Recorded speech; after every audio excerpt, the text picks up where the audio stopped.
What is going on, everyone, tonight? Welcome to Friday night. We're back Friday night, and we don't have Michael in here tonight, but we got a very special guest. Mr. Digging Daryl has jumped into the chair and has assumed the position for Michael. We really appreciate Digging Daryl being in here with us tonight. And Digging Daryl, how's it going, buddy? Man, it's going good. That's a pleasure being with you tonight.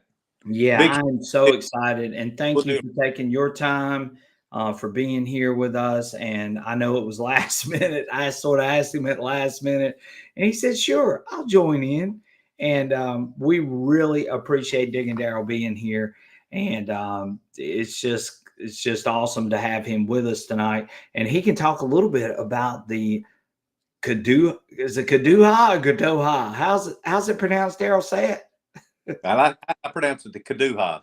The Kaduha. It, So we'll get with my, Daryl in here and he'll talk a little bit about his adventures with the Kaduha Festival, which just came up just last weekend.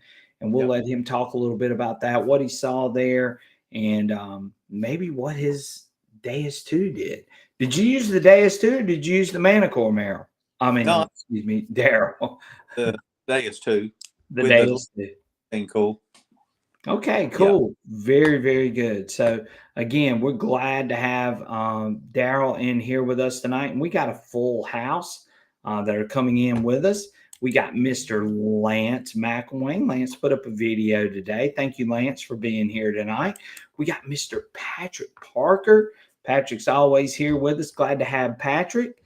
We got Mr. Kevin Wood. He says, "Hey there, everyone from TC, Michigan. Glad to have him in there." As always, we got Mr. Don't Tread on Me, metal detecting. Always a great supporter of the channel, and we appreciate him being in here. Mr. Kevin Wood is here with us tonight. Digging Daryl. Hey there. He says, Digging Daryl. Well, there you go. So Ricky Bennett is in the house with us. Greetings, everyone. Happy Friday night. We're glad to be back on Friday night. There's nothing like Friday night live. So we're glad to see you guys here. Aggie says, "I'd like to see people from the chat as guests." I would love to see that too. So it's always awesome. We got Digging Daryl in here tonight. Maybe we'll have somebody else later on down the road, but always glad to have Digging Daryl with us. Mr. Trevor Van Horn is here with us. Good evening, Trevor. Workman's Adventure is in the house. We're slowly picking up people right now as we go. Digging Daryl, he says, "Good evening, everyone." Digging Buddy is in here. He says, "Here we go. Happy Friday. Happy Friday, Daryl." Yeah, Um, happy Friday.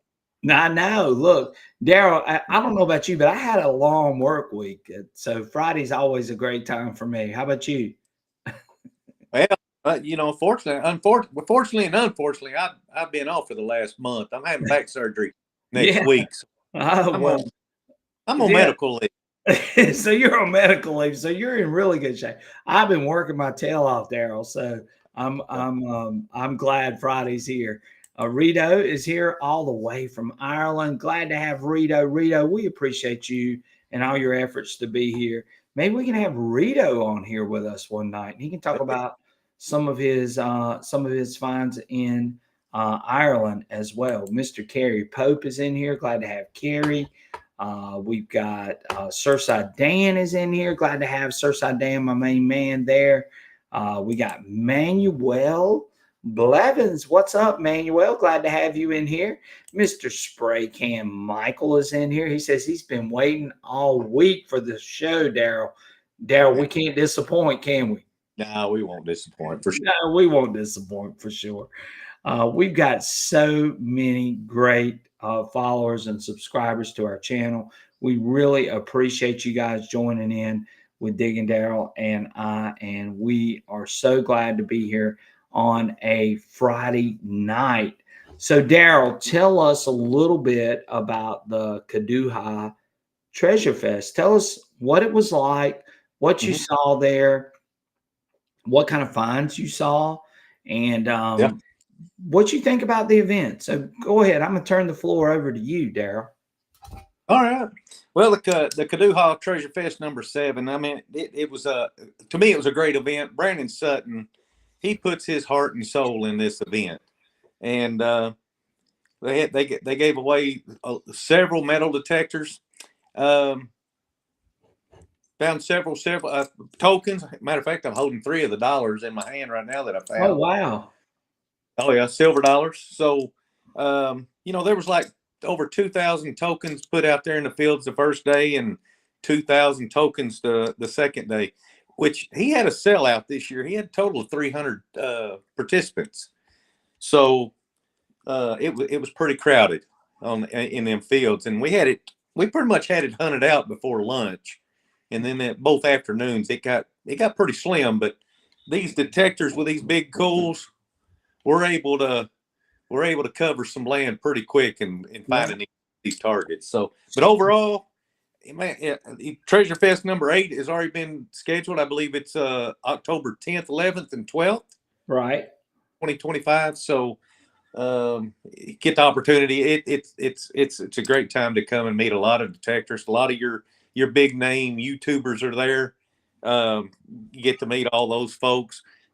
Maybe next year we can get Brian and Michael there. Or Yeah. Well, I was supposed to be there for XP, but I had some other obligations and I wasn't able to make it. But they had offered it to me to come and actually represent XP. And unfortunately, this is the busiest time of the year for me as far as coaching and teaching and all that sort of stuff. But I'm just glad I'm able to be here with you guys. So I'm happy about that. And again, I know it was a great time. So Daryl, tell us a little bit about what machine did you use? What coil did you use?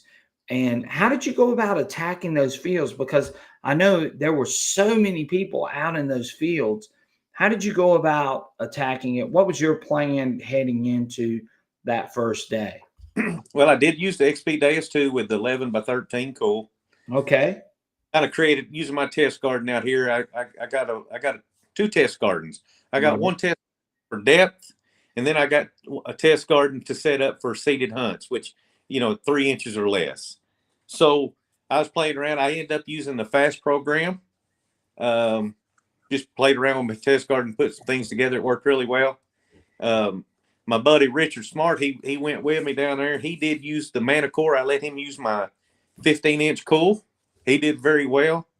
But a lot of people, there's a lot of DS2's users down there. A lot Right. of them. What do you think was the most common machine that you saw?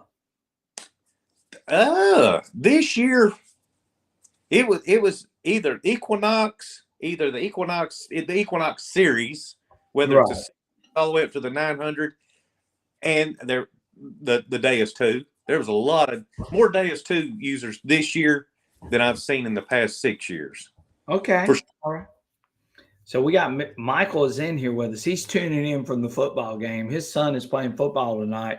So he says, "Good evening, guys, and glad to have Michael in here." Mr. Joel is in here with us tonight, Daryl. Joel is in here with us. Glad to have Joel. And if you don't know, Joel is one of our major sponsors of the channel. You can check him out at Metal Detecting, Buy, Sell, and Trade. His information is scrolling across the bottom right now. So if you are interested in a metal detector or metal detecting accessory, Joel can get you hooked up. Go check him out. I promise you, you won't regret it. He does a great job, and we appreciate Joel and all that he does for Southern Relic Adventures and our channel. So thank you, Joel, and thank you guys for being here tonight with all of us. So I'm reading through the questions here, and we've got a couple. He was going like, "What hunt was this? I missed it." This was the Kaduha. I'm going to say it wrong 1,000 times probably before it's over with there. But the Kaduha Festival.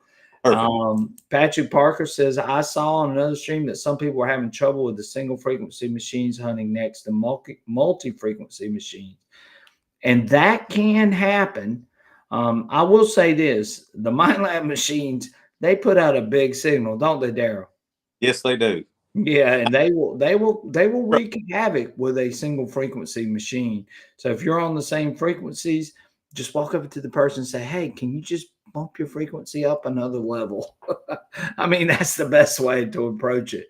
That or walk So away. yeah, Another. and walk and get away from them. Yeah. We got metal detecting with CZ Kids. Says hi, Patrick Parker, Surfside Dan, NC Relic Hunter, and Ferris Grump. Thank you, CZ Kid, for recognizing all of those great followers and subscribers of our channel. Hey, I'm metal detecting with CZ Kid. Ferris Grump says Edward G is in the house with us. Edward G, glad to have you in here. And Digging Buddy says, haha, I'm also listening from a high school football bleachers. So we got a lot of people watching some high school football and tuning in to us, and we appreciate that so much. So, Digging Daryl, who do you think had the most success? What do you think from the machines that you saw? Who had the most success, and why do you think they had the most success for the Kaduha Festival? I think this year it was pretty equal. We did what we called the Missouri Start. Yeah. They have an event in Greenville, Missouri, which I attended last year, and they did a phenomenal job. But what they do is how they start it is they give you 10 minutes Right. of the day. Go out there and find you a target and stand there. And once Right. there, and in 10 minutes they blow a horn to start. So you got 300 people, and they went out and they found that first target pretty quick. So 300 targets was found the first second when What? Yeah. Yeah. So, So that was pretty neat. So they kind of married that from the Greenville, Missouri hunt. So that was pretty cool. They did that both days. right. But no, I think all in all, they gave a lot of detectors away, not just the finds out there, but I seen a lot of smiles on people's faces when they got their name drawn for those XP Deus 2 detectors, them Equinox 900s, the Legends. They gave a lot of detectors away. Really? So, yeah. But if you ask me who did the best, I think I did pretty good. I think Richard did pretty good. Are you and Richard? Where's Richard at tonight? He's not on here. He and his wife and his boy Beeper Bryant has gone to Mountain Home, Arkansas for the weekend, and they're pulling a camper down there as we speak. Going to spend the weekend and out there in the hills in Arkansas. So Okay. All right. Okay. Well, what do you think the machine did the best, Daryl? That's the real question. it's hard to say that everybody the targets was 3 inches or less, so Yeah. it didn't take to find them this year. Right. So that's hard to say. I mean, like I said, I've seen a lot of Equinox products out there, a little bit of everything. So I don't think there was one detector just kind of dominated under the circumstances. The ground, it's been dry, Right. been dry in Missouri, so they couldn't bury the targets very deep. Okay. All right. They 2 inches max. Right. So it didn't take much. All you had to do is get the coil over the target, and you was gonna find it. And you were going to find something. Yeah. Well, that's cool. Well, Yeah. I mean, I know that hunt is more, it's a seeded hunt naturally. Did anybody find any natural finds while they were there? Yeah, Daryl? you got to consider it's the same fields we've hunted now. This is the 7th time that we've hunted these same fields. So there's very little trash. You might find some tokens from the last event. Um, the natural finds are pretty much gone. We've Okay. So, do they do this event for 3 days, 2 days? How long is it, Daryl? it's actually a 2-day hunt, but the Friday night is a meet and greet. Right. Okay. Then you got the Saturday all day hunt and the Sunday pretty much all day hunt. Okay. All right. Yeah, pretty Well, standard. yeah, that's pretty cool. I just I've never actually been to a seeded hunt. I've always gone to hunts that are hopefully natural. Some of them I've been a little bit suspect, but hopefully natural. And Yeah. those are the types of hunts I have been to in the past, and I enjoy those hunts, and I enjoy meeting everybody. And it's just usually a really good time. The main thing is when you go to a lot of these, it's not about finding things; it's more about finding people and enjoying being with the group that you're with, and enjoying meeting people. I think that's the main attraction for a lot of these paid hunts is that's what it is. It's just Yep. getting together, having a good time, finding a couple things, and just enjoy being around each other and learning from each other. I think you said earlier you liked it because people are, are out there that are looking for things, but they're also out there to meet people and learn from people. And Absolutely. and I think that's where these paid hunts really, really, really shine. So that's what I think. Yeah. Um, Well, now did, we had several. I mean, if anybody follows Facebook or anything like that, we did have several negative comments, uh, in which I understand it. I get it. You know, you pay, pay $300 to come for a hunt, and you find 4 targets, and it's only worth 4 silver dimes. I get it. I really do. And mhm. I had conversations with several people. They asked me, "You think you're going to get your money back this weekend?" No, No. no. I said, but I will tell you this. I've been to every one of them over the last 7 years. If you averaged 7 years, I'm ahead because Right. I'm Right. ahead. But I might not be next year. It might put me negative. But I'm not out here for that. I'm out here to learn from you and have a good time. And I've Right. made friends at that hunt. Let me put Right. it And you live in that area too, correct, Daryl? about 5 hours from Murfreesboro. Okay. Yeah, it's Yeah. pretty good. Now the hunt in Greenville, Missouri.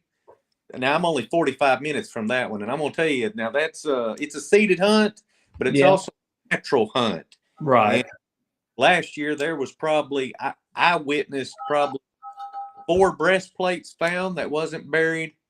Um, Probably 3 buckles, U.S. buckles, Right. probably 6 or 7 cannonballs. Because there was a camps there. There was Confederate and Union camps around that area, and 2 skirmishes. So you get an opportunity to come to that one next year. That's a Yeah. good one. Yeah. So don't tread on me, says Surfside Dan. I recently dug a flintlock pistol side plate that will eventually be displayed with the French flintlock pistol barrel I dug a few weeks ago. Time for vinegar and soak. Oh So wow. yeah. Surfside Dan, Daryl, I don't know if you saw this video. So I took Surfside Dan to a site of mine, and I've walked this site probably, I can't tell you how many times I've walked this site. And I took Surfside Dan there for this was probably his second or third time. But anyway, we were comparing signals with the Manacore and the DS2, and he got a really heavy iron signal. And I told him, I said, look, that's iron. And he goes, well, I'm showing it on the Manacore as being a non-ferrous target. I'm going, no, Dan, that's a big piece of iron. Anyway, he dug it. And you know what it turned out to be? It turned Yeah. out to be an 1858 French, I think it's Lavoisier, I think is how you say it, or Lavoisier pistol Oh wow. that a Confederate officer would have Oh wow. carried. Yeah. So, and it was intact, Daryl. It wasn't just the barrel. It wasn't just the handle. It wasn't just a side plate. It wasn't any of that. It was an intact pistol. Wow. And I had walked over that site probably 40 times. And Daryl, when Surfside Dan comes in there and digs a pistol. You should have seen Hey, his eyes. And I've got the video. If you go on my channel, you'll see the video. hey, But it was a beautiful piece, and I was good. super excited for him because it was just an amazing piece. It just was. Yeah. Um, Well, that happens to a lot of us. I mean, I've had Richard come behind me and he said, "Hey, you just missed this target," and it pull out a silver quarter. oh I yeah, mean, it happens. oh yeah, it happens. Ferris Grunt wants to know: will these hunts provide food or food trucks? How long do these hunts last? More than 5 hours. So, did they? I know they had some food trucks at Yeah, the Caduha Festival. they had 2 food trucks. They did pretty good. I mean, you can imagine 300 people. The lines lasted a little while, but yeah, they had 2 food trucks, and typically the hunts start at 8 o'clock in the morning, and then you come off the field at like 11:30 for an hour to eat lunch, maybe an hour and a half, and then you go Mhm. back out. The first day, I think it ended at 4:30, Right. and the second day it ended at 3:30, and then Okay. they gave the remaining prizes away, and so people could try to get back on the road to head home. But yeah, it's 2 full days. Oh yeah. So 2 full days. How many vendors were there actually, Daryl? All the big names were there. My lab, Mine Lab Garrett, XP. Debbie was there with Mind Lab. Talked to her about getting on your show. She said she's got to get with you and figure out a date. She's been telling me that for the last 4 months. I've been Yeah, waiting on her, and she's busy. yeah. Well, I'd love to have her on. I mean, we're gonna keep on rolling, but hopefully she'll be on with us real soon. So Hope so. I thank you hit for her. being in here, Detective Two Guns, Florida in the house. But now everybody was there. XP Deus had Daryl there representing. Deus was there. Everybody was there. Okay. Dirt Devil Detective's in here with us. Glad to have him in here with us tonight.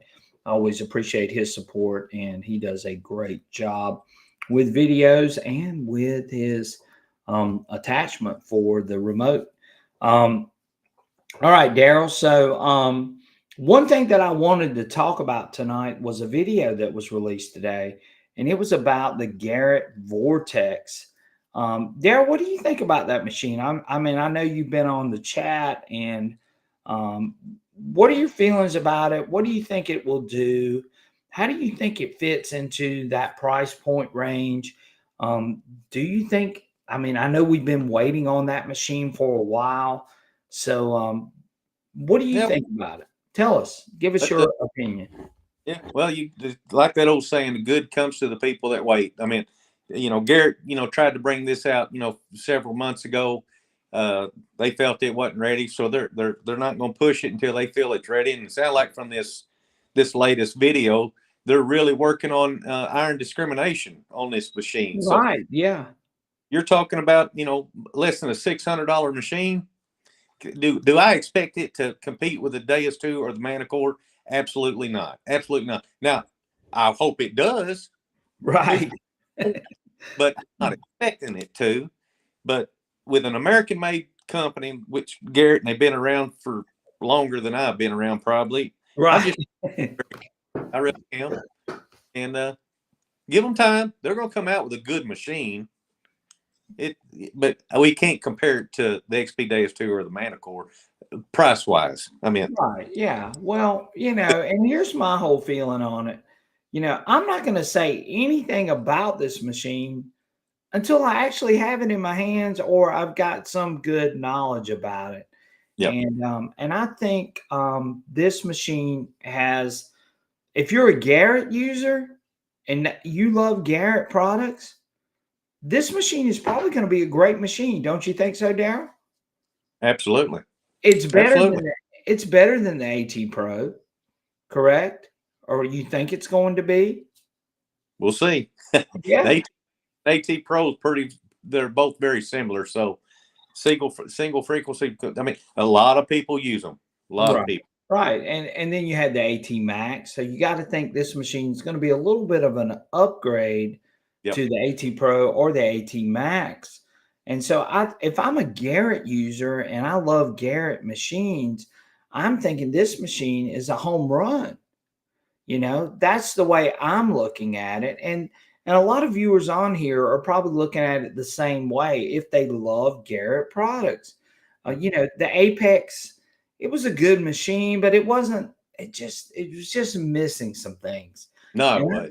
That, and I, that machine was terrible. yeah, well, It was. I think the It, update actually helped it out a little bit, Daryl. I never really used one, but from what I've heard, I talked to a bunch of people, but from what I heard the update did help it out a little bit.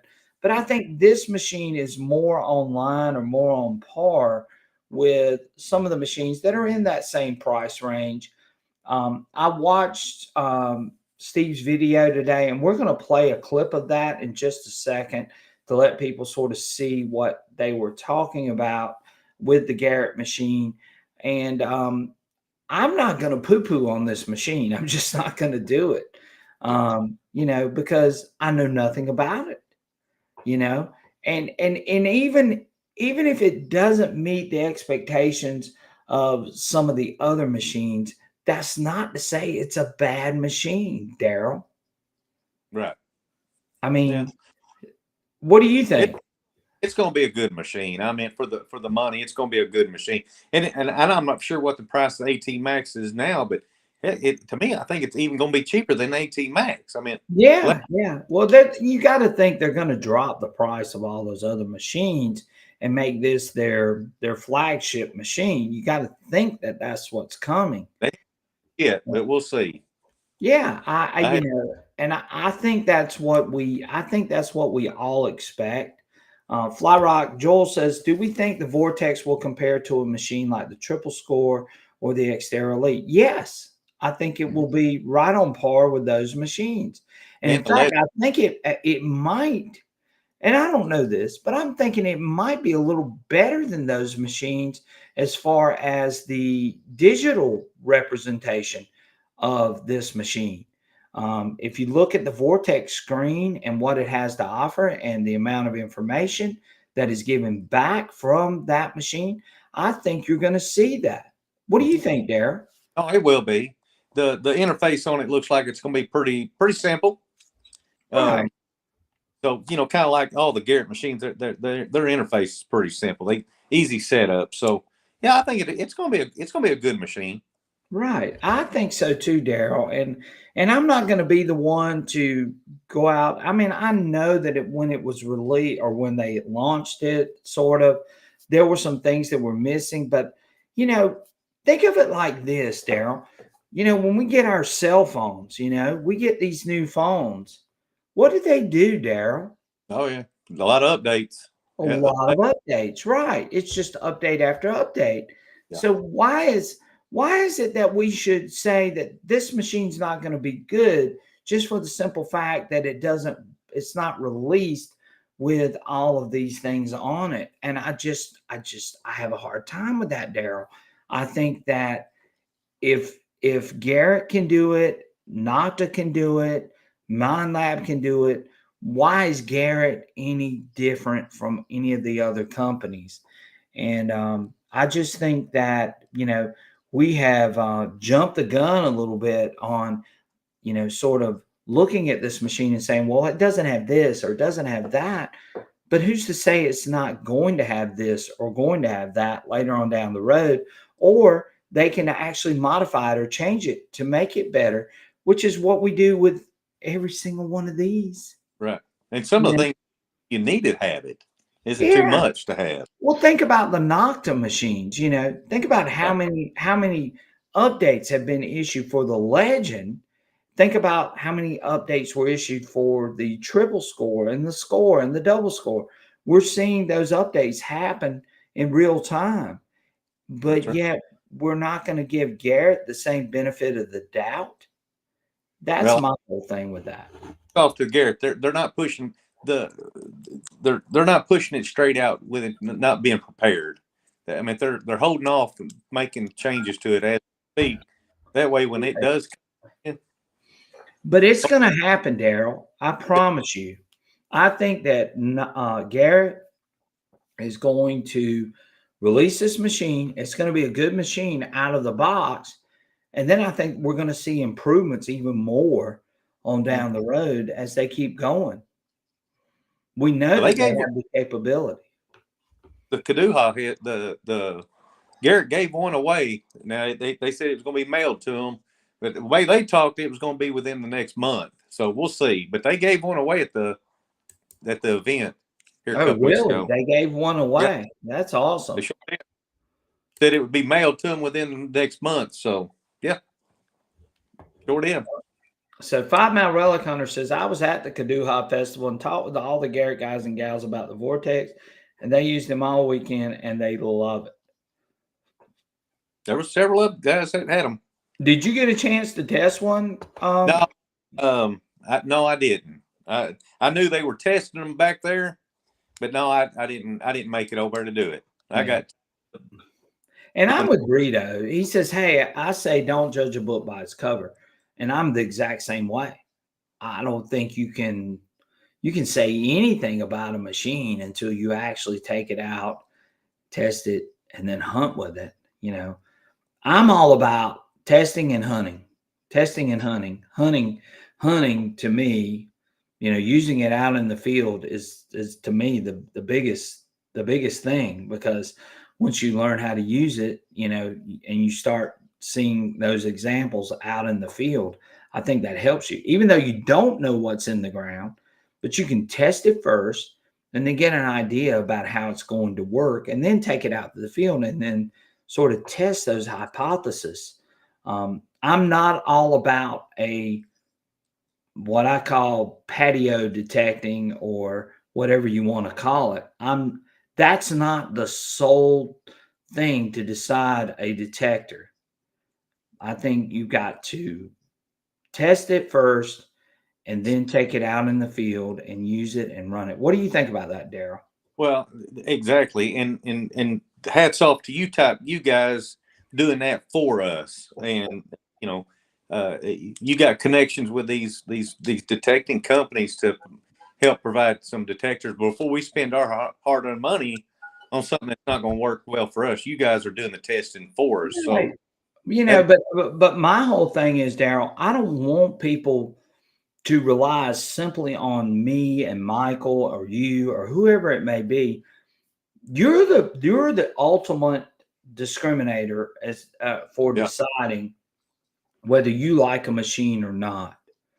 It shouldn't be anybody else.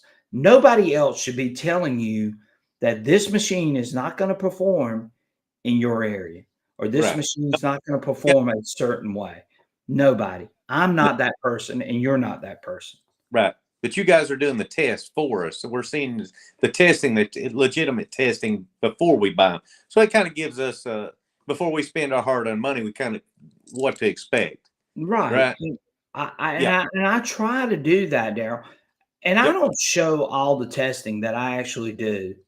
And there's a reason behind that. The reason behind that is that my conditions and what I use my machine in is not the same for right. you or for somebody else. I can swing over a block.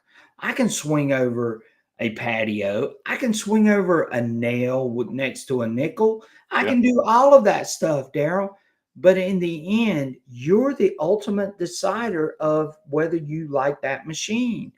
yeah, That's something that I've really learned throughout the last few years, is basically letting the people decide, hey, this is the machine that works for me.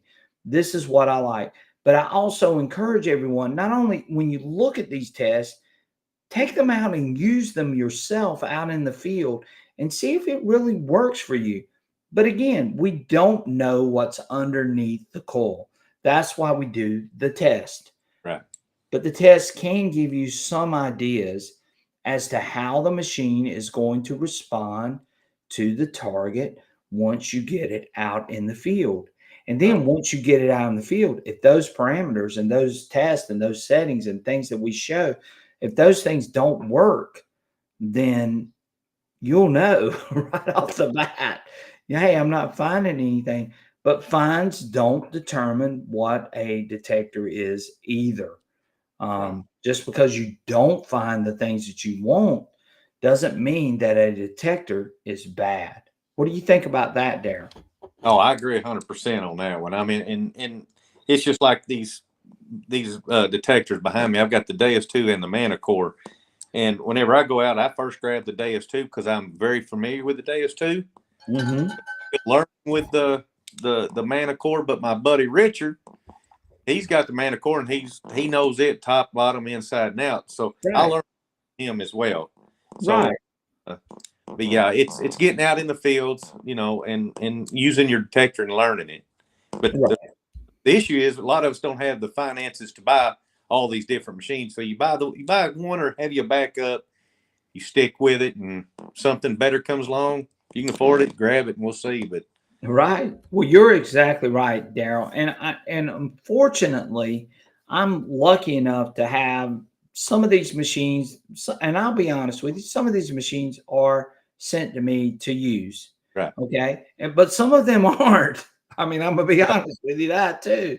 And so I pay for those machines, and I'm trying to help you guys, whether you buy a Garrett machine, whether you buy a Nocta machine, whether you buy a MindLab machine, whether you buy an XP machine. I'm trying to help you guys get the most out of those machines. That's what my channel is about. But I'm also about, history and showing the finds and showing those things, because that's what I do. I mean, I'm a history teacher, you right. know, for God's sake. So that's my main thing. I love finding history, and the two sort of go together. And again, I want to try to help people learn how to use those machines, regardless of what machine that they have in their hands, whether it's a $200 machine or whether it's a $1,700 machine. That's just who I am. I'm a teacher. I don't make a lot of money, and you know that as well. So I want to try to help people learn how to use their machine and use it to the best of their ability. But again, you brought up a great point. Learn the machine, whatever machine you have. If you learn it properly, learn how to use it, you're going to find stuff. Right, Daryl? You'll find stuff. Absolutely, you will. Yeah. Right. And I love this comment from Manuel. He says, I like just hunting no matter what the machine. Right. And Yeah. that's what it should be about. Don't get so sucked up into thinking, hey, I don't have a $1,700 machine, so therefore my machine is not that good. That's where a lot of people begin to break down. That's Right. not that's not the premise. That's not the whole thing. If you have a $200 machine, then learn that machine the best you can and go out and hunt with that machine and enjoy it. It's a hobby. You're not going to get rich from this hobby. Are you going to get rich, Daryl? No. Well, oh, there you could, You but it could, but ain't. you're not going to get rich. This is Right. not what the hobby's about. It's about enjoyment, guys. Keep that in mind. Don't worry about what machine you have. Right. Learn that machine the best you can and go out and enjoy yourself. I think that's where a lot of people miss the boat. And if you get sucked in to, well, I don't have a Manacore, or I don't have a DS2, therefore my machine is not that good. Forget it. Don't listen. Don't listen to those people that are only pushing those machines, because here's the thing. Those machines are perfectly capable of finding the targets and finding the things that you want to find, as long as you learn how to use them the best you can possibly do with them. Now, if you want to upgrade later on down the road, that's great. Mhm. Make it fit your budget, make it fit what you want to do. That's what this hobby is really about. What do you think, Daryl? Absolutely. My first detector was a bounty hunter from Walmart, probably $100. Right. Sure. And All of us has been down the road. Daryl, I had an Ace 250. yeah. I started off with a Garrett Ace 250. Then I got sucked in. I mean, I'll be the first one to admit it. I got sucked in. I said, Oh yeah. oh, this Ace 250 is not doing good. I need to get a Garrett AT Pro. So I went from an Ace 250 to a Garrett AT Pro. Yeah. But I love that AT Pro, and I used it for about 3 or 4 years. And then I said, well, this Garrett AT Pro is not doing as good as I want it to do. I think I could do better. And I bought a MindLab E-Track. MindLab E-Track, by about ruining my elbow, Daryl. That was the heaviest machine. Have uh, you ever swung a MindLab E-Track? I swung the CTX 3030. Yeah. That was brick. Yeah, it's a brick. It's heavy. Well, if you swung the CTX 3030, you know what the what the E-Track felt like. It was heavier than the CTX 3030. Brick. So anyway, and then that's what brought me to XP World, and I'm thankful for that. Mind Lab sort of helped me go to XP World, and I went to XP World, and I felt right at home. I love the XP machine, but again, learn the machine. Learn the machine. I learned the Garrett AT Pro, and I did quite well with it. I learned the Mind Lab E Track. I did quite well with it, and then I slowly progressed. But this is over a 14-year period, you Right. know. So again, you there's a progression that takes place, whether it be a Garrett machine, whether it be a Nocta machine, whether it be a MindLab machine, whether it be an XP machine. All these machines are capable of finding things. You don't have to have the most expensive machine to start off with in order to be successful in this hobby. Right, Daryl? Right. They got a lot of good machines out there. A lot of them. Sure. And I think most of the people Oh, on here are agreeing with us. And we got some great people in here. Gary's in here. Glad to have Gary. Yes. Yes. And Aggie says yes. And find a deal of Ashley Hunts versus buying a big box Amazon to get you into the right machine based upon the budget. They have great advice. Right. And Joel is someone that I trust, and Joel hunts all the time, and he knows his machines, and he listens to me too. So Joel is a good one for you to look for a machine if you're interested in a machine. Steve Salmon says that he had his E-Track for 12 years. Well, Steve, I'll promise you this: you've got the strongest elbow in the world, because that machine was heavy. Oh my God, it was heavy. arms. And Joel says the Fisher F2 with 8-inch coil was my first. It was a beast, right? Um, Good machines. WS6 is how much? The WS6, Joel can tell you, $699, $799.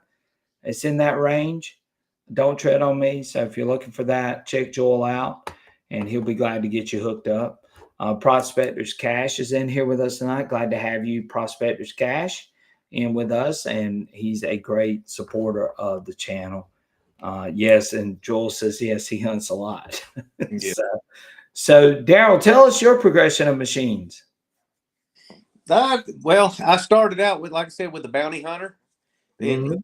I was looking for our markers for our property. It was a piece of rebar in the ground. Right. So first one, the AT Pro was my second one. Used that one for several years, and then I thought, hey, they got this high dollar CTX 3030. If you buy this, you're gonna find everything. So I sold my bass boat, got out of fishing, had enough money to buy the CTX 3030. Um, Lord, then the Equinox came out with the 800. Right. Then I went from the 800 to the XP Deus 1, and then to the Deus 2, and then now I've got the Deus 2 and the Manacore. So that's been my progression over the last 12, 13 years. Right. Well, and that's the way I am too, Daryl. Again, I started with Ace 250. I went to an AT Pro. I went to an Equinox. Well, I will say this: I did go to a White MX Sport that I used for just probably for about a 2 to 3 month period, and then I went to the Deus 2, Mm-hmm. and or the Deus, and I didn't look back from that point in. And then of course, I bought an Equinox like you, Equinox 800. I used the Deus and the Equinox 800 sort of, together when I was looking for depth, and I was wanting to get in the water and hunt on the beach. I used the Equinox 800. And then when I was relic hunting, I used the Deus machine and did very, very well. And then the Deus 2 came out, and then that took off from there. So, Right. yeah. Excuse me, I had to sneeze. So, so anyway, that's been my progression of machines. So, and then of course, y'all can't see it, but I probably got about probably about 16 machines back here behind me, Daryl. I got a lot of You machines. do have a machine. Yeah.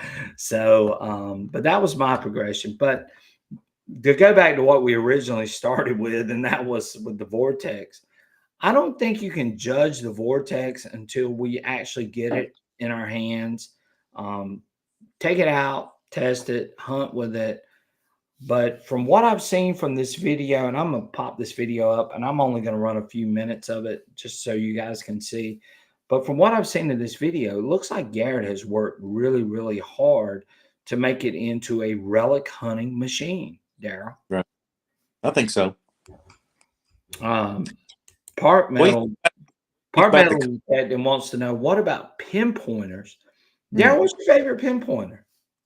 Well, I use the MI6. I've got the XP Deus, and I also use the Garrett, the orange Garrett carrot, I guess you call it. Right. But typically, if I'm running using my Deus 2, I've got the MI6. I love how you can hook it up to the headphones, where you don't have to take the headphones off and listen. It makes it nice. But when I'm running Manacore, I use the Garrett pinpointer. Okay, so you have a Garrett carrot and a MI6, correct? Right. Yep. Right. And I'll tell you, don't underestimate the Nocta AccuPoint. It's a good pinpointer too as well. So those are the three that I would strongly recommend. The MI6, of course, the Garrett carrot, the Garrett AT pinpointer, which is a great pinpointer, and then also the Nocta AccuPoint. I think that's a great pinpointer as well. Flyrock says that he also has conversion packs for $5.89 for the WS6 in case anybody is interested. And then I also put up $7.99 for the WS6 full package in case anybody is interested as well. So Prospector's Cash says the machine he used the longest was the Tesoro Lobo Super Track. You ever used a Tesoro machine? No, I haven't. I have one time, and it was when I first started. I went on a group hunt, and they provided the metal detectors, and it was a Tesoro, and I didn't know what I was doing at the time, but it actually worked really good. I found a Civil War button with the Tesoro, so don't tread on me says MI6 and TRX, which I believe that's the white It is. pinpointer, which is really, really cool. Prospector's Cash says his first machine was a Garrett BFO. And Heavy Metal Detectors Kentucky Facebook group says the AccuPoint has been a game changer. The AccuPoint's a great machine as well. Grandma Kelly is on here tonight. Thank you for being here. She says that she likes the Garrett carrot, simple and hardy. The only thing I don't like about that is you got to put batteries in it, right, Daryl? You do. Yeah. I just wish they would just make it. Garrett would just make one where you can recharge it. But the batteries last forever. Yeah, they do. They do. One thing I've got to put over the Garrett, over the XP one, the sound, it's a lot louder. That Garrett carrot, it's really loud. Yeah, and Part Metal Detecting says when doing videos, the Garrett is so loud. I ended putting a piece of clear tape over the volume slots to knock the volume down. So he's exactly right. So that's just what you just said. Metal Detecting with CZ Kid says my first machine was a White's TDI Beach Hunter, great beach machine. I was living by the beach at the time in South Florida. Damien says go big or go home. My first purchase was the CTX. Yeah. And I remember Damien using the CTX, and he would always get around me, and I was like going, what in the hell is going on here? it would just destroy my Deus machine if I got anywhere near him. And I remember that. That's the one thing I remember about Damien was him using that CTX. That was a good back in the day. It's a good. I guess it still is. Yeah, it is. Good Part Metal Detective says he uses the rechargeable batteries. Prospector's Cash says that Quest pinpointer with magic holster is good. Pinpointer also. I've never used a Quest pinpointer. Have you ever used one of those? No, I've seen them. I've seen them on YouTube channel. People using them. They look like good detectors or pinpointers as well. Yeah, good. Yep. Metal Tank with CZ Kids said second machine was an Equinox 800, which found the largest gold ring I've ever found. Sold the ring and bought an XP Deus. Been with XP ever since and sold everything else. Right. XP is a great company. It's a great machine. And of course, me and Daryl would totally agree. It is one of the better machines out there. My first machine, Patrick Parker says, my first machine was a WinBest by Barska. I'm not familiar with that one. Are you, Daryl? I like what Aggie said. She said a CTX weighs more than Damien. Yeah, and Part Metal Tate says tape keeps the rocks out of the holes too. The Garrett will start to rattle when that happens. Oh wow! So I haven't used a Garrett carrot in a long time, Daryl. So Yeah. I've sort of forgotten about how loud that machine was. Yeah. Manuel says that me and the grandkids run 2 fake Garrett, 1 real Garrett, and 1 Nocta pinpoint. So he's got a fake one, a real one, and a Nocta. So he's got all his bases covered. So that's pretty cool too, as well. So let's play this video real quick, Daryl. This is the Garrett Vortex. This was from their video that was released today. You can find it on YouTube. I'm just going to play a real quick clip of them showing the Garrett in using iron or running in iron. And you guys can sort of determine what you think about it. And Daryl and I will come back and we'll talk about it in just a second. So let's share the screen here. And let's look at the Vortex. You might encounter is big chunky iron, rounded iron, odd shapes like that. Like here's an iron pipe. Let me put this down and show you this.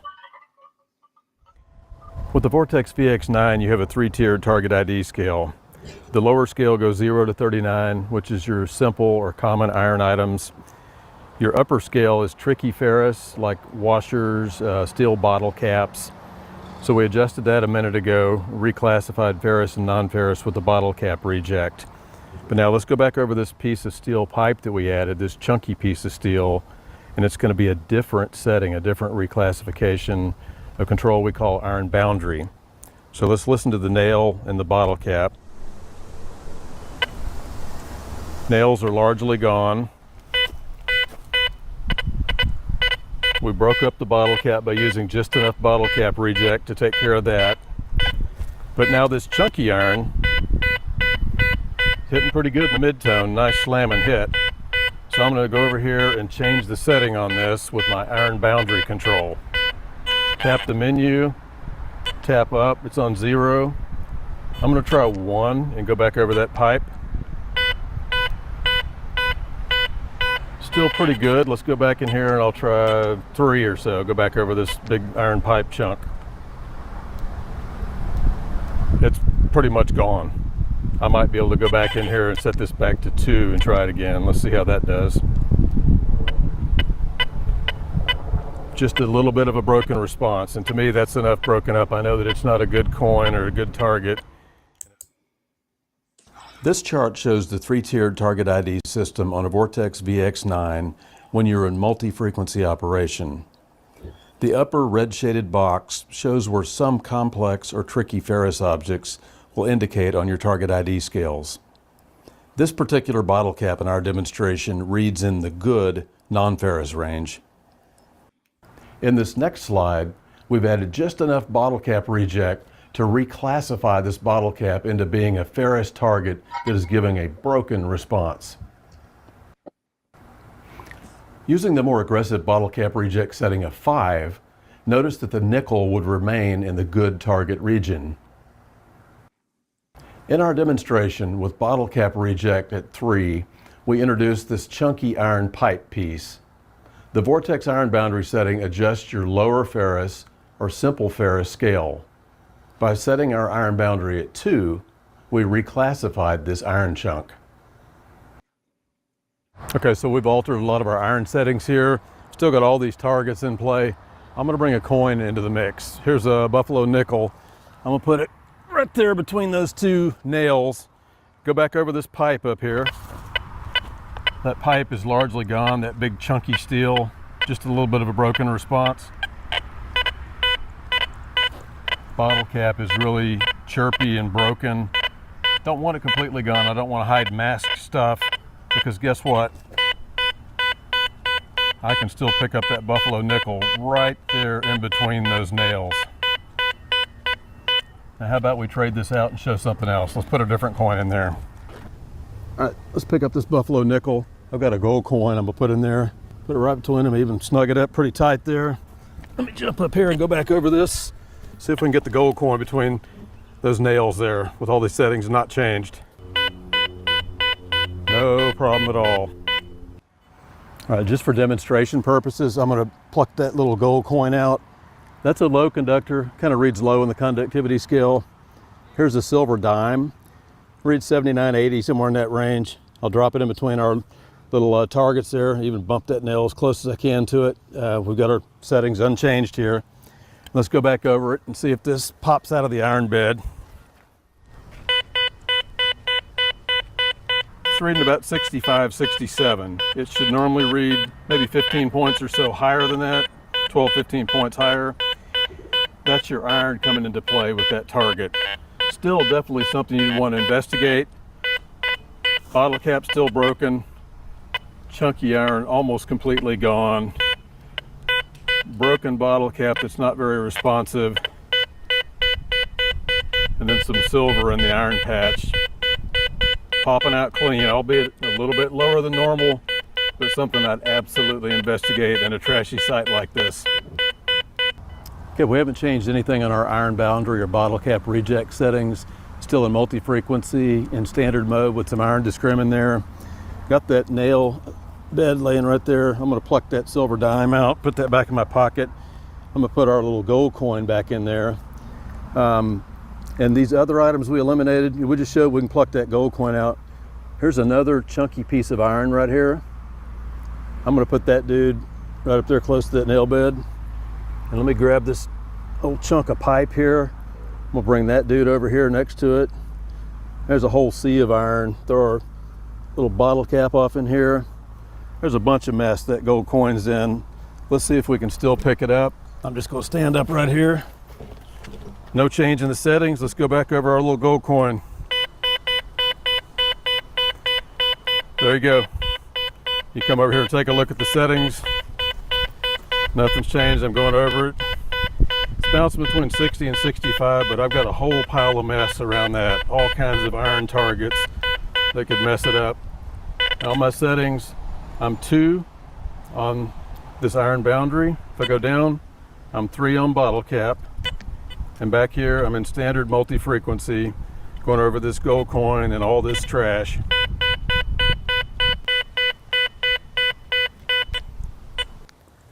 Okay, so we've done a few demos here, and I'm using the 11-inch coil on this to make note of that. You can obviously get smaller size coils when you get your Vortex, and separating trash, good stuff and bad stuff is easier with a smaller coil. But we just showed you how to set up your iron boundary, your bottle cap reject, and different settings.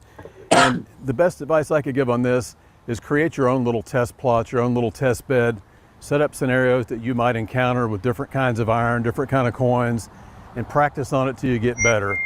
By learning how to classify and reclassify your ferrous and non-ferrous, you're gonna find more good stuff and bad stuff like that.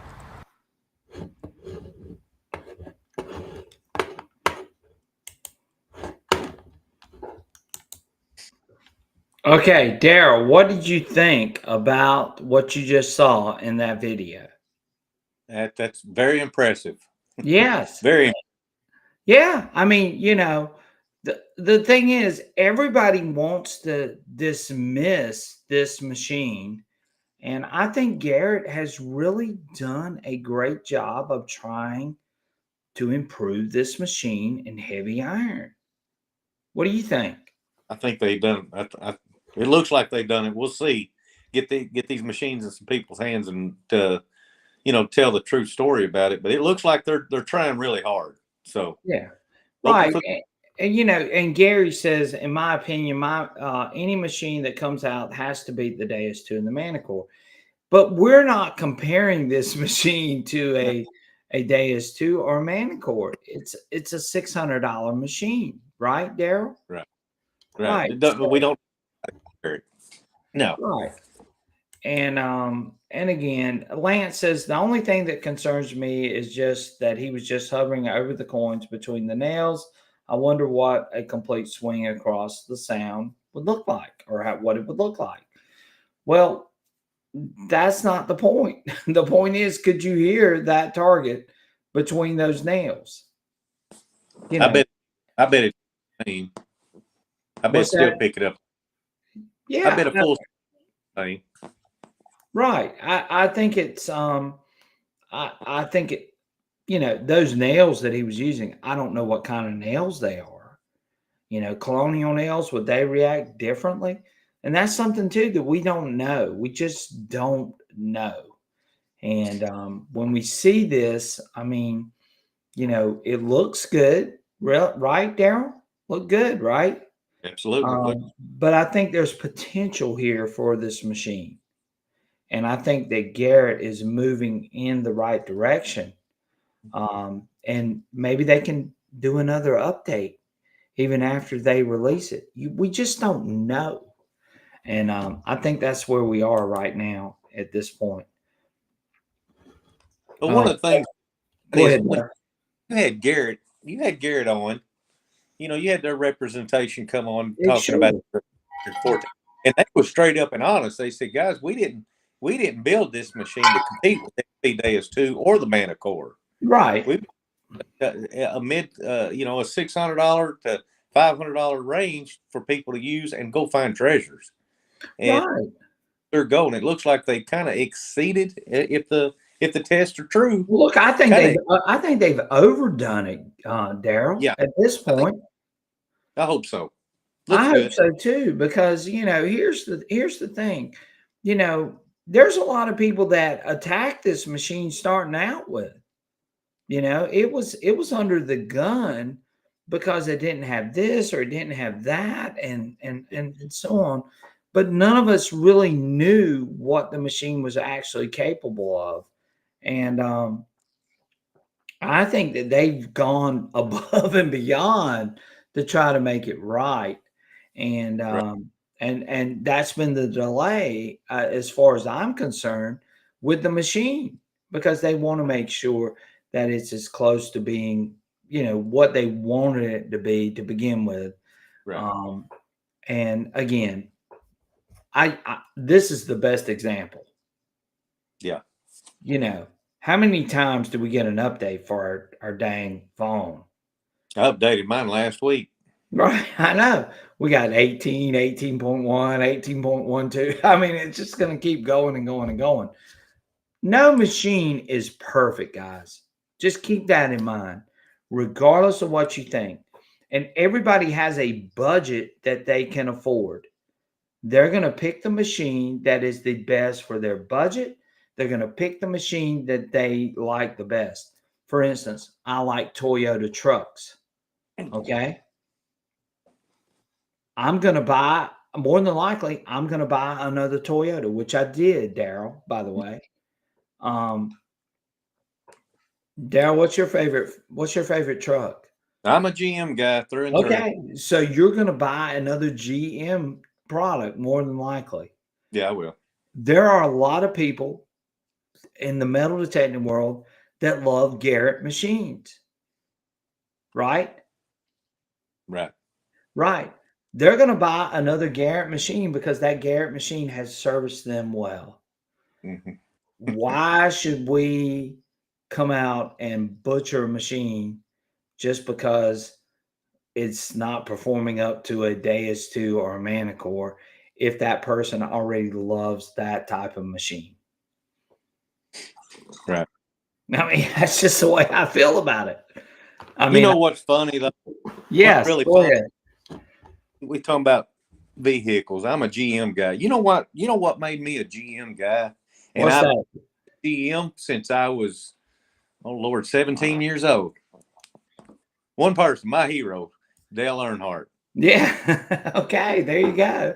It drew me to Chevrolet. And man, I've been true GM for my entire life because of that man. And that's how things work for some people. Right. But yeah, Right. looking back on it, it's kind of silly, but that's exactly why I've been a GM guy all my life, or my adult life. Right. And a lot of us feel the same way that Kevin says. We want to see a Garrett succeed because it's a USA company. Yeah. Why would I try to attack a USA company? Not gonna do it. No, unless you're a communist. We're not. I'm not gonna do it. I mean, that's what I want. And right, Joshua Sipes says he can't wait to see the Vortex in action for sure. Updates equal improvement. Right. You know, you got to give these companies the benefit of the doubt. And they're not going to be perfect. There's no perfect machine. Daryl will agree with me. I know 100%. There is no perfect machine. I can point out every flaw to every machine, major machine that is out there right now. They all have their flaws. They're not perfect. Dig a piece of trash, there's a flaw. Exactly, Daryl. They all have their flaws. Yeah. Right. Yeah, I love this. Toyotas are great. Grew up in the old FJs, right? Yeah. Updates, right? Updates aren't that big of a deal on phones because you don't have to do anything. It's a pain for some update to detectors. I gladly to for my customers, right? So, but the update's not that big of a deal, Joel. I mean, it's just not. No. You know, do the update and get more performance, get more whatever you want out of the machine. I just think that some people sort of want to say, hey, look, you know, this machine's not doing this, therefore it's no good. It's not as good as the DS2, therefore it's not any good. It's not as good as the Manacore, therefore it's not any good. That's the wrong take. Right. Don't make people feel bad about the machine that they purchase. If you purchase a $500 machine, be proud of that $500 machine.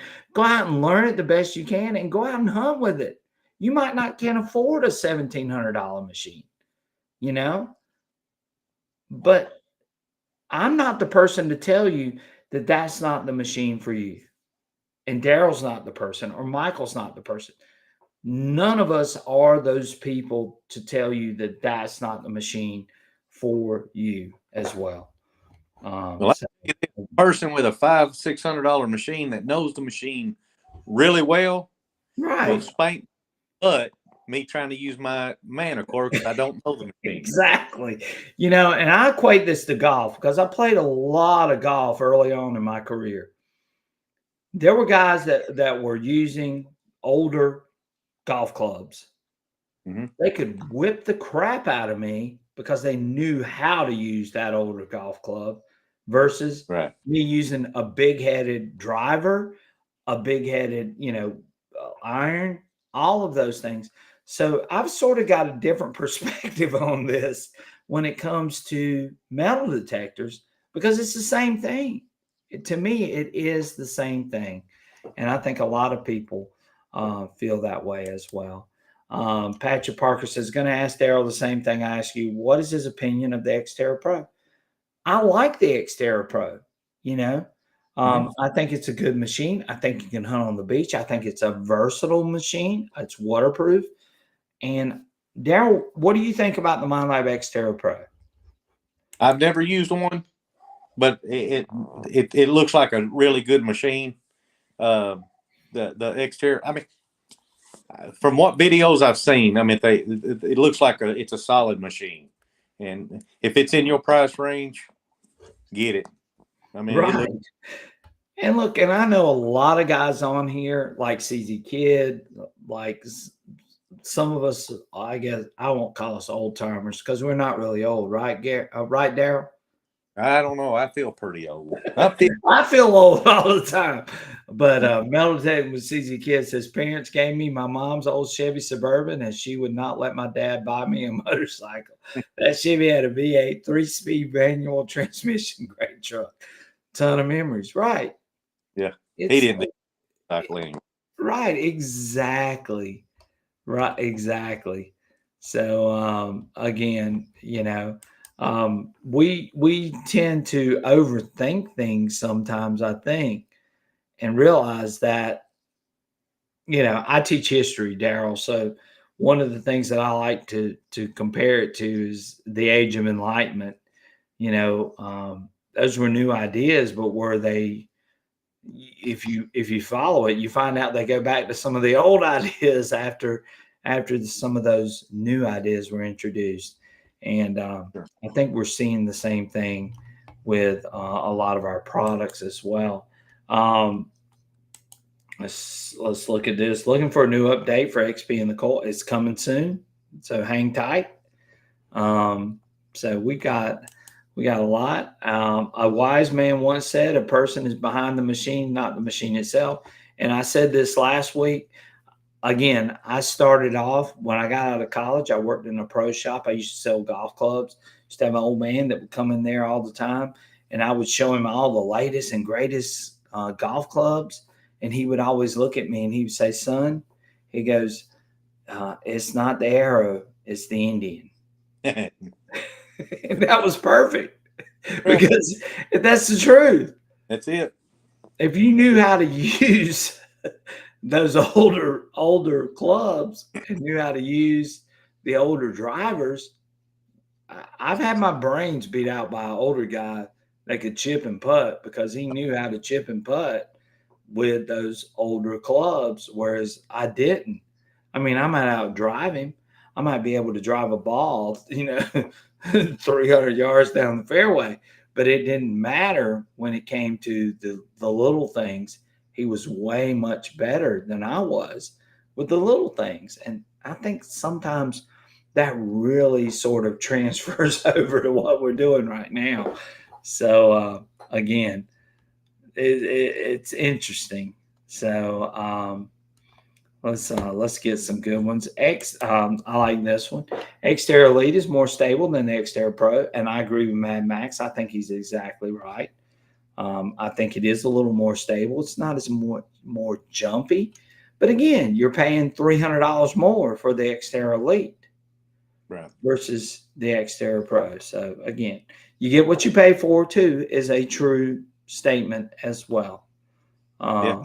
Leather seats, it costs extra. Right, exactly. Xterra Pro is good. I like Patrick Parks and Mad Max. We should meet for breakfast at the Waffle House next time at the wall. There you go. Lance says, I got to see Xterra Elite in action a few days ago. Very capable machine. Thank you, Lance, for sharing that. Highly recommend the Xterra Elite. It is a good machine. I have an Xterra Elite back here behind me. I have an Xterra Pro right back here behind me. I've used both of those machines, and they both perform very, very well. The other thing I wanted to talk about, and I know we're deep into this, we're an hour and 14. The other thing I wanted to talk about was coils. And I think you brought up a great point. Different coil sizes. So, what do you think, Daryl? 13-inch? Okay, this is a Naka 11 by 13. Okay. Right? We've got let's see if I can find this. Oh, I got to reach over here, Daryl, so I can stretch out.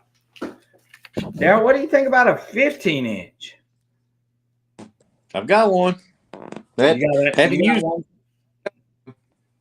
I'll tell you what I do like about the Manacore 15-inch is the thinness of this coil. It doesn't feel that heavy. No, it's light for a 15-inch coil. Oh, definitely. Like I said, I used mine during that hunt, and he swung it all. off. Y'all can see He how has big showed- it is compared to my face. That's a big coil. It's a big coal for sure, but I like this coal. Yep. And it actually has pretty decent separation. Pinpoints, it pinpoints good too. Oh, it does. It does. It pinpoints very well. I'm trying to think what else I got in here. I got a lot of the 13-inch. Then you got the 8-inch. And this is the one for the Manacore, the M8. You mate. Right. So let's talk about coils real quick, Daryl, and then we're going to get out of here. So, what's your favorite coil size, Daryl? What you think is the most versatile? That's the question. Well, I guess it depends on what you're hunting. For relic hunting and things like that. For my hunting, the 9-inch round. I mean, I've got it for the Manacore and the De2, and that's my go-to coil. Now, if I'm going to a seated hunt, of course, I want the bigger coils, but the 9-inch round's my go-to. The M9 and the 9-inch for the Manacore or for the De2. All right. So you like the 9-inch for the Deus too? Yeah, 9-inch round. Yep. Right. So why do you think that gives you an advantage, Daryl?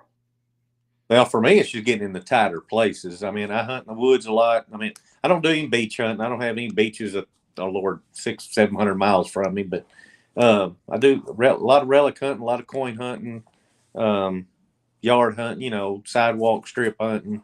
Just the 9-inch, just to me, is the most versatile coil for me. It works good. Okay, the 9-inch works good for you. So the Yep. reason why I like the 9-inch is I think it gives me fairly decent coverage, but I don't feel like I'm missing a ton with the 9-inch.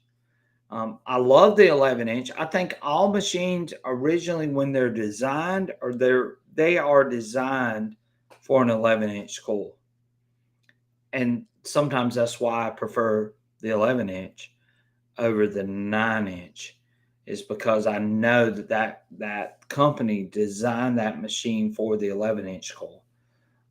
My favorite sizes are 11 and 9. And I don't think many of you would disagree with me.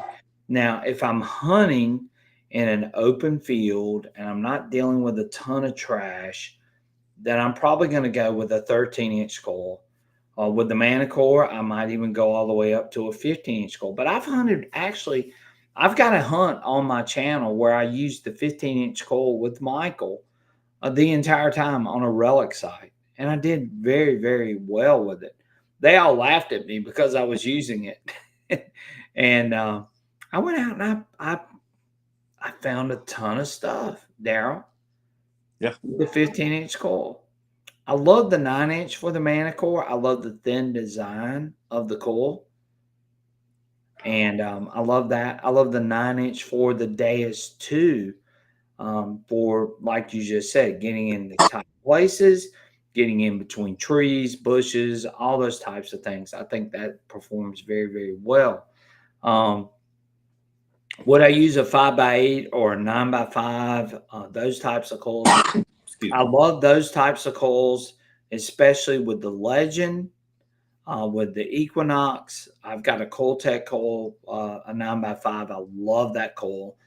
And I love that type of coil for the Equinox as well. So, I mean, those coils tend to perform really, really well for me in really, really tight spaces. Now, again, you got to get over the target, and that's Right. where the issue. That's where the issue comes for a lot of these coils. You know, so you got to weigh what type of coil you're going to use for the conditions and the site that you're going to be using it on. What do you think about that, Daryl? You do. Hey, I saw a guy at the Kaduha Treasure Fest using a 6-inch coil Wow. open field, and he did really well. He did a lot better than what I thought he was going to. Yeah. I even offered him another coil, and he said, "No, I'm good. I'm Yeah. good." He did really good. Yeah. Well, those little sniper coils, the little 6-inch coils, those coils can do great, but they got to be in the right situation. Yeah. And I think that's where some people tend to sort of fall down, because they think that they can use that coil in every situation, and Right. that's not the case. Right. And if you use some of those coils not in the right situation, you're gonna be in for a rude awakening, don't you think, Daryl? Well, I bet his arm was sore that night, them couple of nights for swinging that 6-inch coil all day. But yeah, because he was swinging it like a madman, but he done really well. Right. Thank you, Fly Rock. We appreciate you, buddy, for the donation. Remember, all donations to the channel go straight back into our live stream, to our hunts. Guys, I've got tons of cameras that I use. I think you guys have seen those things on some of my videos. So, again, those things are there for you guys. And any donation goes straight back into those cameras and paying for this live stream, because it's not for free. It costs. Daryl, do you know how much this cost?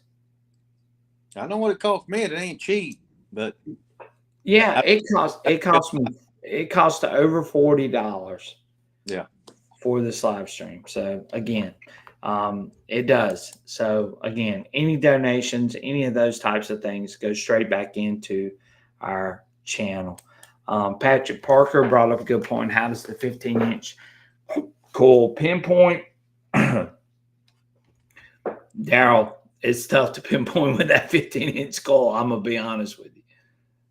Yeah, I think it does pretty good though on the M15. It does pretty good from what I've seen. I've used it a handful of times. They seem to do pretty good.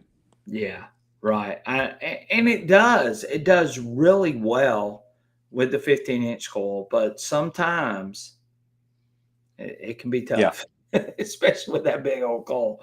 So Prospector's Cash says he prefers the 11 for general hunting, underwater 9, and below beach as 11 to 15.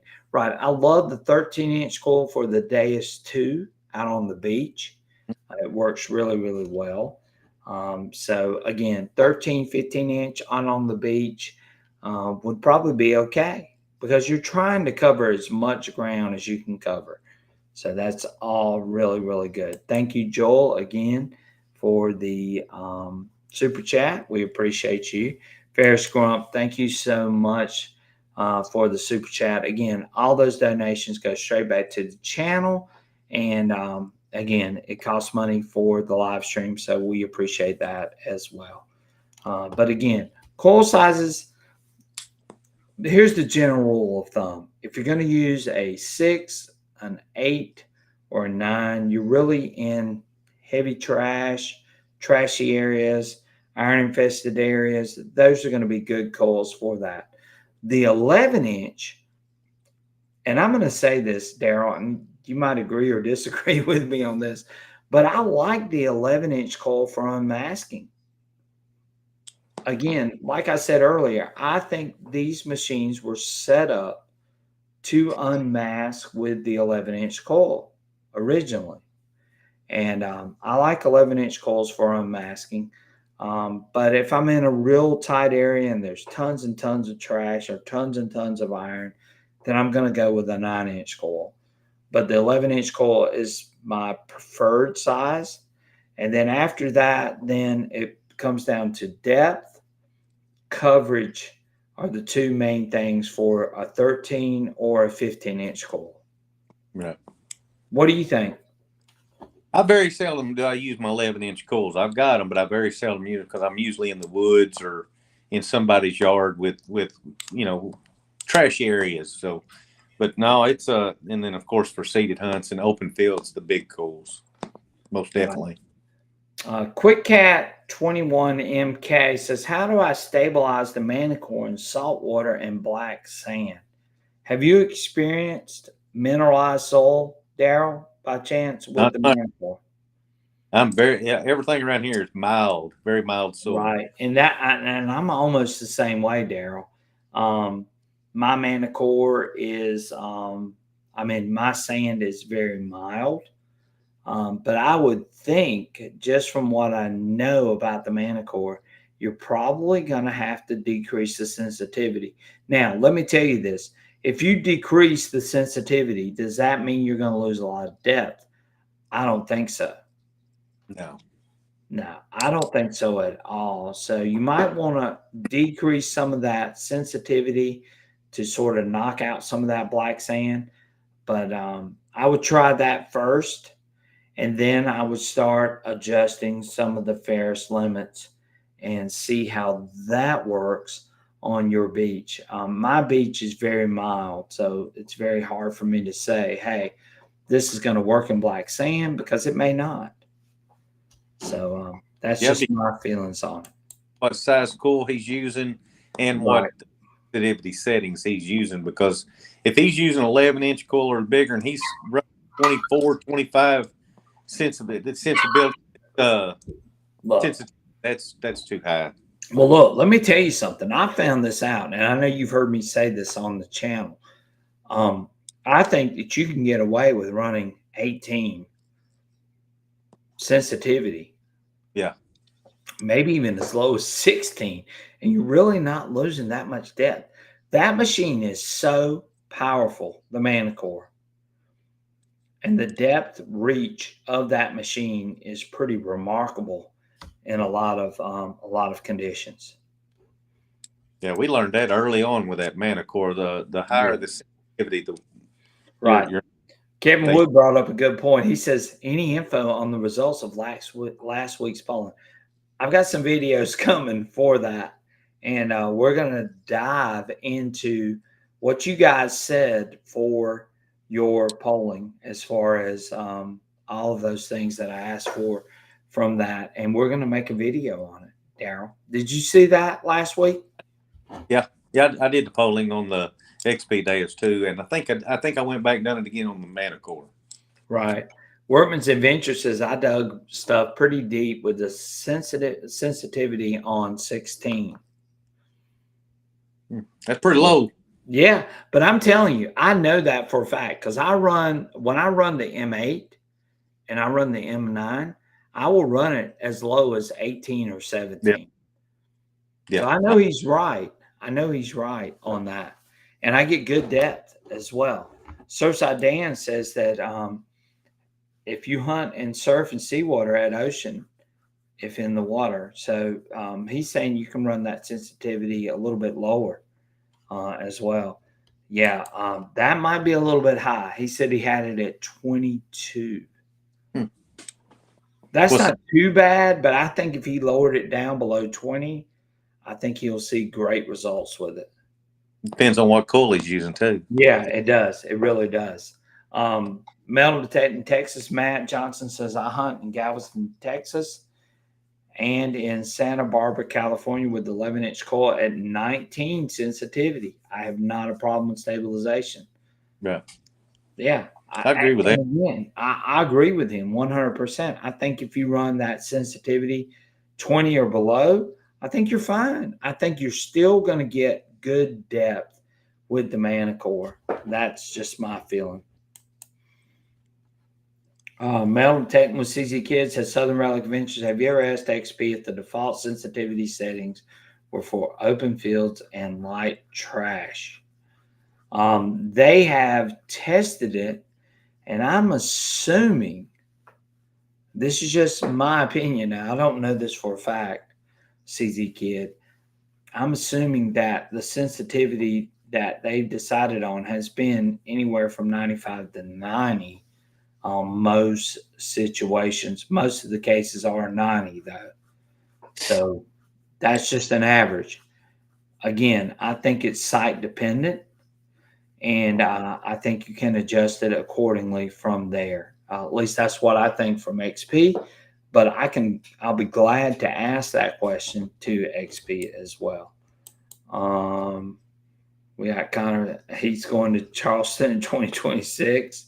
He's hoping he can go metal detecting with me. Very good, Connor. Well, hopefully we can get together. On XP days too, I run sensitivity at 75 for seeded hunts. That's pretty low. I don't think I've ever run my sensitivity that low on the days too. Have you, Daryl? No, I'm usually in the 90s, 92 to 95. But you know what I will say about that? is I still think that machine is really deep, even at 75. I've never run it that low. No, I've never run it that low either. So we'll see. Okay, so Daryl, we've been on here for an hour and a half, and I know people are tired of hearing us talk. So we're gonna let you guys out of here. We are gonna do a giveaway, Daryl. But in order to get in on the giveaway, let me explain the rules. You need to go comment on my latest short that I just put up tonight. Which let me show that to you guys. And we're going to do a Sunday night live stream with Michael. Michael's going to be on here. And we're going to do our giveaway on that Sunday night. So just so everybody knows, and we're not trying to hang on a second. Pull this up. But in order for you to get in on the giveaway, you have to comment on the short. Let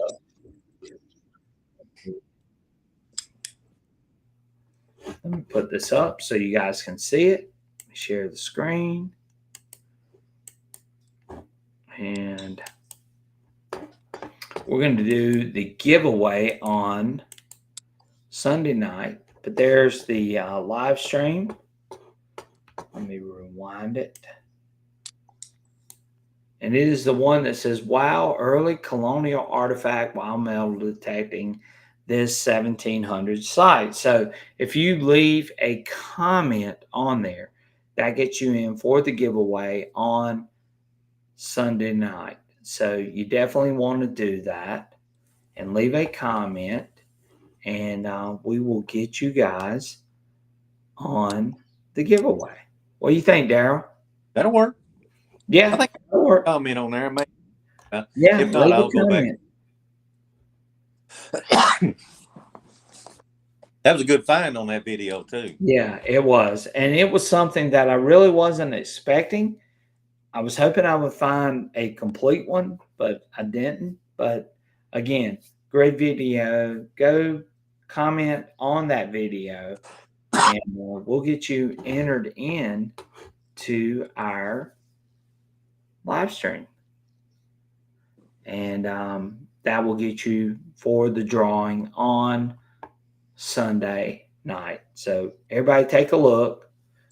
And it is, wow, early colonial artifact while metal detecting this 1700s site. So everybody can get in on that, and hopefully you guys will join. So what do you think, Daryl? I just remind the guys to hit that like button on tonight's show. Yes, definitely. Hit the like button. I appreciate Daryl being in here with us tonight. I apologize for me being a little bit late getting in here, and hopefully everybody got a chance to comment. Don't Tread on Me says, when I run deep high conductor, high square full tone, sensitivity at 98 and reactivity at 0, the depth is insane and still surprisingly good separation. What do you think, Daryl? You run deep high conductor? I used to. Ever since you come out with that sweeper program, I've kind of gotten away from the right. Well, and I will say this: deep high conductor still works really well. The only problem is I don't get the separation that I need on my sites. Now, Don't Tread on Me says he still gets good separation, but I don't get its good separation on deep high conductor. Now, when I was running 0.71, I did get very good separation running deep high conductor. So and that's interesting. And everybody's got their different settings. And I would strongly suggest using the ones that you think are the best for sure. Yep.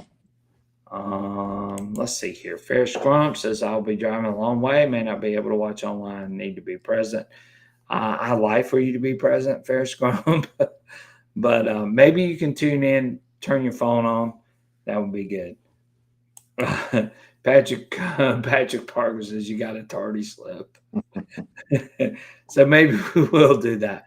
But if you go and comment on that video, leave a comment, that will get you in for the drawing. And we'll be doing that on Sunday night as well. Great stuff tonight. Appreciate you, Edward G. Appreciate you so much. Let's see. Manuel Blevin says, thanks, Daryl. Right on, SRA. Good show. Appreciate it, guys. Thank you. Somebody said, meditating with CZ Kid Brian is fading. What is in that cup? I'm tired, guys. I've had a long day for sure. Yeah. You teach and coach all day, all week. It can wear on you for sure. So, again, thank you guys for your time and information tonight. Appreciate it, Kevin.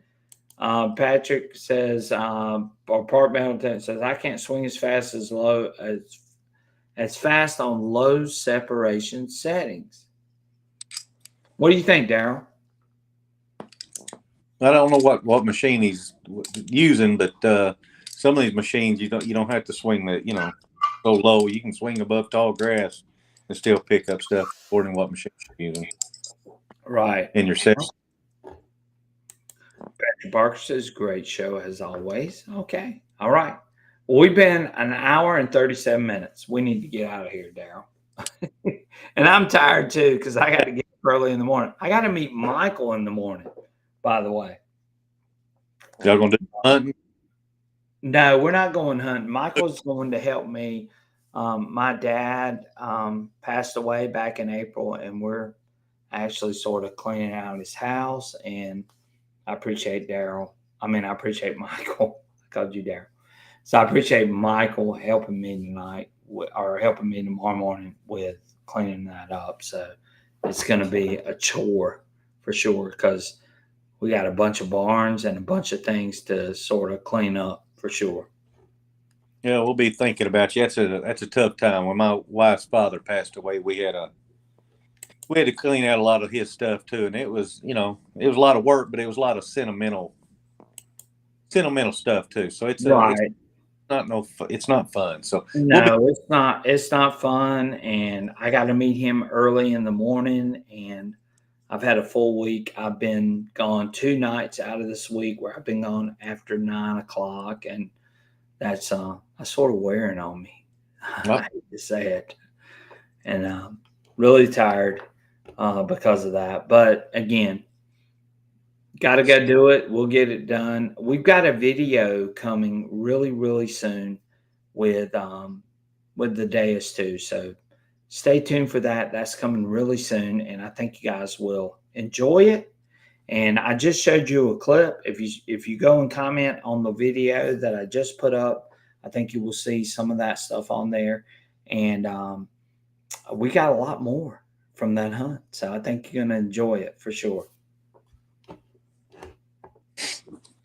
So, Daryl, what do you got planned for this weekend? This weekend, not a whole lot. I mean, guys, November 5th, I'd appreciate some thoughts and prayers thrown my way. I'm having back surgery, so little bit concerned about it. Anytime you have work on your back, that's pretty serious. So kind of just, if you can remember to keep me in your thoughts and prayers, November 5th, I'd really appreciate it. But I'm ready to get it fixed and get back out there and do some detecting. I kind of been taking it easy this past 2 or 3 weeks, getting ready for this surgery. So, yeah, I'd appreciate it. Yeah. Well, Daryl, I know the exact same feeling. I've got a torn up knee, which I've talked about quite a few times, and you've seen pictures of that knee. It's not good, by the way. Right. And I haven't been able to get out and tech the way that I would like to.